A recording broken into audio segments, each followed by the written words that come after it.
بسم اللہ الرحمن الرحیم۔ السلام علیکم ورحمۃ اللہ وبرکاتہ۔ آج کی آیت سورۃ البقرہ، آیت نمبر 111۔ اعوذ باللہ من الشیطان الرجیم۔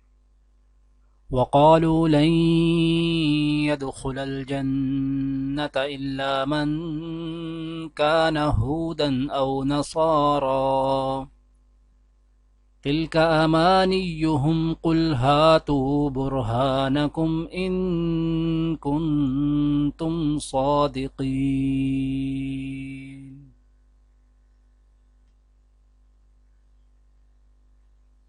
ان کا کہنا ہے کہ کوئی شخص جنت میں نہ جائے گا جب تک کہ وہ یہودی نہ ہو یا عیسائیوں کے خیال کے مطابق عیسائی نہ ہو۔ یہ ان کی تمنائیں ہیں، ان سے کہو اپنی دلیل پیش کرو اگر تم اپنے دعوے میں سچے ہو۔ آج کی دعا: ربنا هب لنا من ازواجنا وذرياتنا قرة اعين واجعلنا للمتقين اماما۔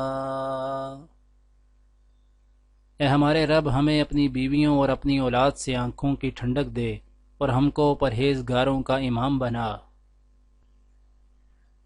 آج کی حدیث: حضرت ابن عمر رضی اللہ تعالی عنہ سے روایت ہے کہ انہوں نے فرمایا کہ رسول اللہ صلی اللہ علیہ وآلہ وسلم فتح مکہ کے سال حضرت اسامہ بن زید رضی اللہ تعالی عنہ کی اونٹنی پر سوار تھے، یہاں تک کہ آپ صلی اللہ علیہ وآلہ وسلم نے اونٹنی کو کعبہ کے صحن میں بٹھایا، پھر حضرت عثمان بن طلحہ کو بلایا اور ان سے فرمایا کہ مجھے چابی لا کر دو۔